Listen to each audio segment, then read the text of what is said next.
I, 27-year-old woman, have a 21-year-old brother named Alex. He is the epitome of a mama's boy and a man-child, always whining and demanding that people submit to him. My parents have taken great care of him for everything since he was born. He doesn't have any specific needs, nor did he experience a difficult birth. He had just been born, and my parents abandoned me totally, especially my 50-year-old mother. She changed from being a devoted mother to one of those male parents that the internet makes fun of. My 50-year-old father continued to love and support me, but he has always been too much of a coward to oppose my mother and give me the opportunity to succeed at least once. My grandpa, 76 male, who never liked my brother and was always calling my parents out on their nonsense, was the only one who stood up for me. We share a very special link since I remind him of his late wife, my grandma, but we live on different sides of the nation, so I never get to visit him very frequently. Alex loves to rub it in my face that our mother loves him more than she does. We've never agreed because of this in his actions. He is a spoiled brat and a terrible person. I can't even begin to count the number of times I got into trouble for things I did better than him, or for things he used to frame me. His football skills are his only talent. A scholarship to an out-of-state, good college was won by him. I learned years later that the funds had actually been handed to Alex to purchase a car and a house, but my parents didn't spend a single penny on my education, because it seemed like my fund had been used to pay for post-fire bills. I met Mark at the public university. The first person there that truly drew me in was him.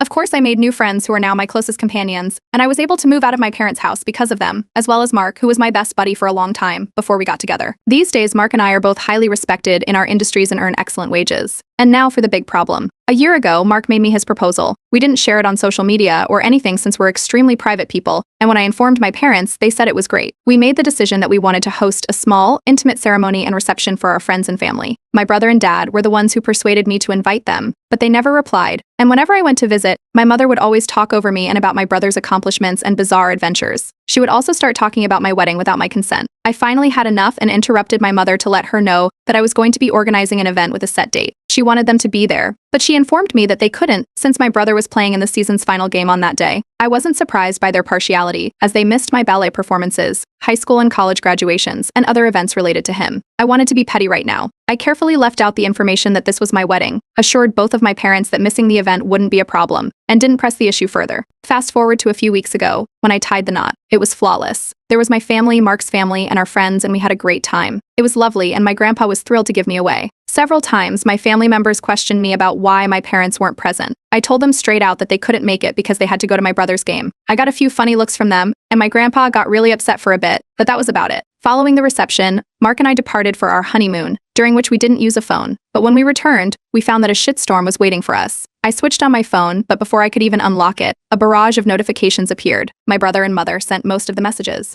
Alex insulted me and used hurtful language, because it seems that one of my paternal aunts shared the wedding pictures on Facebook with a clear jab at my parents for not attending. My parents have been publicly chastised for mistreating me since the post became viral in their community. It also turns out that my grandfather paid a personal visit to my parents, during which he went on a tearful tirade to humiliate his son, my father. This appears to have been my father's breaking point, as he became so upset about missing his only daughter's wedding and his father's disapproval that he ultimately rebelled against my mother and threatened to file for divorce if she didn't make amends. I believe this to be the cause of my mother's constant messaging on my phone, which started off rude and threatening before becoming genuinely sad and full of pleading and sympathy calls. Right now, my spouse and I are at home debating how to handle the circumstance. My mom's sisters and friends are mocking me for not telling my mom about the wedding, because she is now upset that she missed it. The majority of my relatives, even the ones I did not invite to the wedding, have apologized for what I went through and said they had no idea this was happening at home. Though I'm not sure, I think she's merely saying it to keep her face intact. My mother and father appear to be deeply wounded and devastated by my absence from my wedding based on their most recent messages. 3 things are dividing my family right now. The bulk of them are supporting me. My maternal aunts are embarrassing me for hurting my mom, and my maternal grandparents won't let me forgive my mom because of her atonement. I should ignore the advice of my closest friends. I did let my folks know that I was getting married. I received word that every invite I had sent, which was to send them all on paper,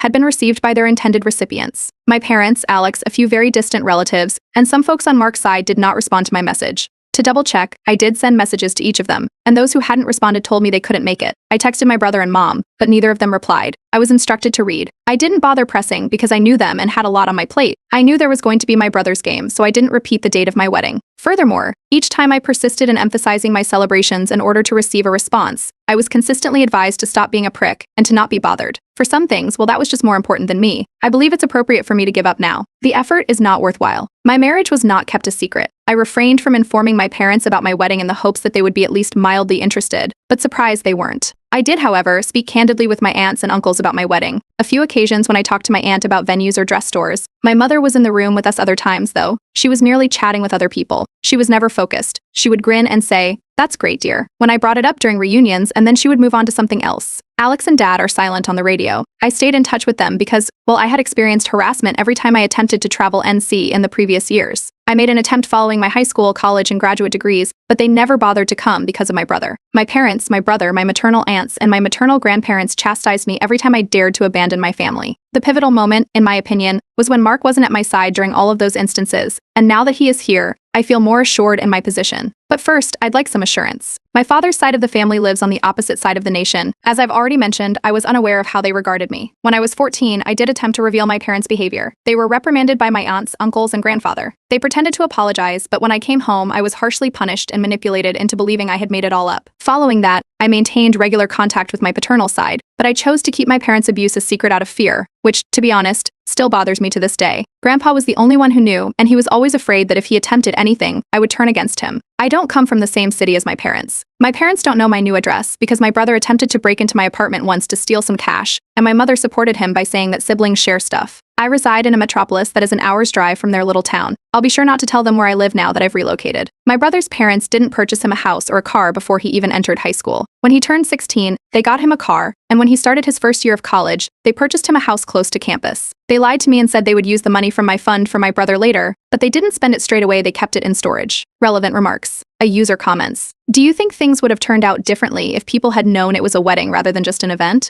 OOP responds, "In any case, I have a good feeling that my parents would have caused trouble at my wedding. They did disrupt a cousin's wedding by focusing the entire conversation on how my brother had just finished his first exam at university and had gotten wasted and destroyed a piece of the cake. Going NC or even LC is frowned upon in my family, so I'm not sure why I felt the need to include them on the guest list in the first place. My family was cut off by the cousin whose wedding Alex ruined, and they have been blamed for turning their back on family over a minor accident. OOP on her father's absence at her wedding and the significance of it for him. I messaged my father to let him know that I would meet him, my mother, and Alex in a neutral place the next day if he wanted to discuss after spending days thinking about how I felt. We met at the park after he quickly responded and gave his approval. We were joined by my father's brother and sisters in order to contain the damage. My father appeared upset, as though he had been crying for some time. Though I believe it was more out of humiliation and rage, my mom had the similar appearance. My sibling appeared irritated. After that meeting, I informed the three of them that I no longer wanted to have contact with any of them because of their abusive behavior and their hurtful actions toward me. My aunt consistently silenced my mother when she attempted to interrupt me. They were at a loss for words when I questioned them why they would treat me in this manner. My uncle chastised my father for continually sobbing and apologizing without providing me with an explanation. In the end, my mother basically said that she didn't like me, even though it sounded like she was asking herself that question for the first time. Quite simply put. And my sibling? He saw making me miserable as a kind of sport and simply enjoyed the attention. I continued asking my questions. They denied ever receiving my invitation when I questioned why they never replied. They denied receiving the texts, even after I showed them. As it happens, they hadn't actually gotten my invitation to the wedding. They weren't home when it got to their residence. My brother was the only person in the house. He was here for a weekend visit. He tore up and destroyed the invitation, as many of you would have predicted when he saw it. Subsequently, he erased the texts I sent to my parents. Therefore, my parents were never sent a formal invitation. I was just inconsolable. When I questioned Alex about why he would do that, he shrugged and said they had other priorities at the time. Mark got very angry and I had to calm him down. And I had to stop him. My folks, strangely enough, were furious and began berating him. He started to cry dramatically and had a tantrum, and I have to admit, I was kind of satisfied.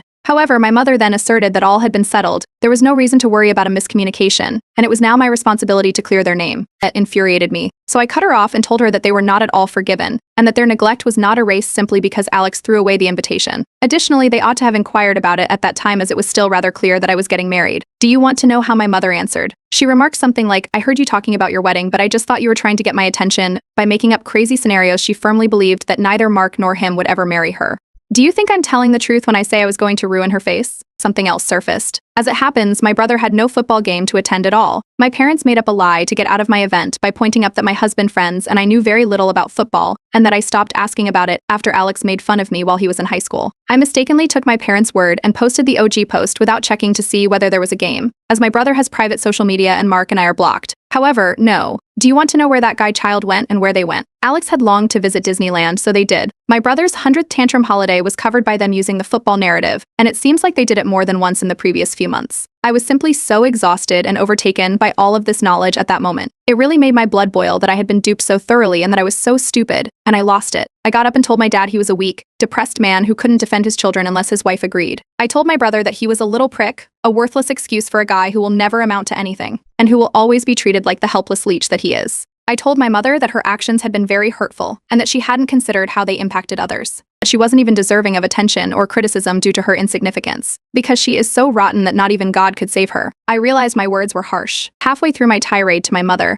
she leaped up from her seat to yell at me, but I was just too angry. I yelled at her to stop talking, take a seat, and listen for once. She became so enraged that steam seemed to be escaping from her ears. After that, not much comes to mind. I simply recall talking and conversing. My hurt and rage seemed to just pour out of me. I believe there was a moment when the park was silent. I spit out that I was disowning my parents and Alex, and that if they were wise, they would think twice before reaching out to me again. I packed up my purse and headed out with Mark, Anna, and Francis, leaving my brother and parents to the care of my aunts and uncle. I believe that eventually the truth of what I had just stated and learnt finally sank me, since I had a panic attack on the way home. Anna guided me through it while Mark drove, and we eventually stopped in a parking lot so that I could relax. I am so appreciative of their assistance. I just collapsed onto the bed when I got home and fell asleep. I really wanted to follow your advice and post the entire chat on Facebook, but I couldn't expose myself in that way because of my job and profession. Sharing my tale through an anonymous throwaway on Reddit is one thing. My name and face are all on Facebook. I was unable to follow that route. Rather, I did a better job of organizing all of my mother's nasty letters, insults, and terrible remarks into a folder and mailing it to the church administrator. My mom worked really hard to get into this close-knit community, but it's also very judgmental, and being shunned by them is like being executed. And yet, it is precisely what took place. The scandal broke out of the church and into the rest of the small town as if by magic, just like clockwork. You can only imagine how my parents will feel about this. I did discover other texts from my maternal side of the family as a result of my small spill, demeaning and degrading me even more for upsetting their sister or daughter. At that point, I just stopped caring, so I took your advice and told them that they would no longer be a part of my life and that they could talk crap all they wanted. I just wouldn't give a damn. Rather, they need to be appreciative that I don't forward their offensive texts to their spouses and jobs. I blocked all of them on everything, grandparents included. I did discover a long note from my dad. He acknowledged that everything I had said was accurate, expressed regret for not having the courage to confront my mother, and expressed shock at having lost so much of my life as a result of her. He informed me that he is sick of being in charge, and that he will divorce her regardless of what I decide. In an effort to make up for all the years that have passed, he would prefer a connection with me. I did respond to him, telling him that I truly don't want to see him or extend my forgiveness right now. In response, he said he loved me and would do everything in his power to get me back. I told him I wasn't ready to forgive and decided to take a break from contact. To be honest, it's pitiful how he's trying to use his cunning to get out of this by making fun of my mother. She acknowledged that she was hateful, at least. His choices can only be attributed to others. I don't want to be around those kinds of people. In a similar manner to my mother's side, my brother and mother are barred. I simply blocked Alex when he sent me more insulting and taunting messages. After my mom had a self-pity party over being shunned by her community and her marriage disintegrating, I simply replied, "Good riddance," and then blocked her as well. My grandfather, on the other hand, has made the decision to remain by my side for a while. He truly is the greatest, and he has read some of your remarks, though he won't acknowledge how flattering they are. It has been calm for a few days now after that incident. I'm about to begin treatment since Mark is treating me like a princess. I realize that this isn't the dramatic, retaliation-filled update you were hoping for, but this is it anyway. If something changes or develops, I'll keep you informed. Relevant remarks. A user remarks. Perhaps there will be a basis for some rekindling of your bond once your father has truly split and moved on with her and your brother. But really, wow. OOP answers. Maybe, but I don't want to think about it right now.